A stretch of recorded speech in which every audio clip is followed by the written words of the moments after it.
திருநெல்வேலியில் பத்திர எழுத்தர் கொடூரமாக வெட்டி கொலை செய்யப்பட்ட சம்பவத்தால் பதற்றமான சூழல் நிலவியது. இருவர் போலீசில் சரணடைந்த நிலையில் கொலைபாதக செயலின் பின்னணி என்ன?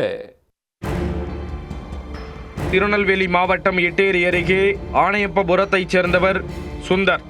37 வயதான இவர் பத்திர எழுத்தராக பணியாற்றி வந்துள்ளார். காலை நேரத்தில் எட்டேரி பகுதியில் சுந்தர் சென்று கொண்டிருந்தார். அப்போது இருசக்கர வாகனத்தில் வந்த 2 பேர் சுந்தரை வழிமறித்து வாக்குவாதத்தில் ஈடுபட்டுள்ளனர். திடீரென அவர்கள் மறைத்து வைத்திருந்த அரிவாளை எடுத்து வெட்ட பாய்ந்துள்ளனர்.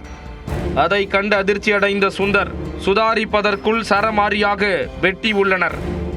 இதில் படுகாயமடைந்தவர் இரத்த வெள்ளத்தில் சரிந்து விழுந்துள்ளார். அடறல் சத்தம் கேட்டு அருகில் இருந்தவர்கள் ஓடி வந்ததும் அவர்கள் தப்பி ஓடினர்.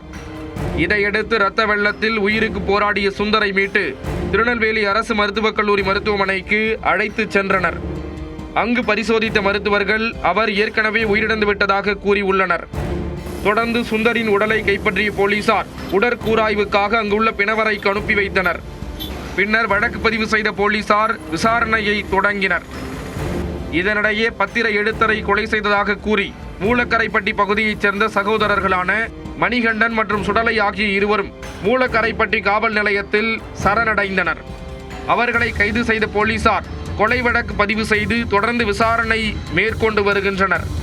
முதற்கட்ட விசாரணையில் முறை தவறிய உறவால் ஏற்பட்ட பிரச்சனையில் கொலை அரங்கேறியதாக கூறப்படுகிறது. கொலை செய்யப்பட்ட சுந்தருக்கு திருமணமான வேறொரு பெண்ணுடன் தொடர்பு இருந்துள்ளது. இது தொடர்பாக பெண்ணின் உறவினர்கள் பலமுறை எச்சரித்தும் சுந்தர் அலட்சியம் காட்டியதாக தெரிகிறது. இதனால் ஆத்திரமடைந்த உறவினர்கள் திட்டமிட்டு அவரை தீர்த்து கட்டியதாக கூறப்படுகிறது. இருந்தபோதும் திருமண பந்தத்தை மீறிய உறவால் தான் பத்திர எழுத்தர் கொலை செய்யப்பட்டாரா அல்லது வேறு ஏதேனும் காரணம் உள்ளதா என்று போலீசார் விசாரணையை தீவிரப்படுத்தியுள்ளனர்.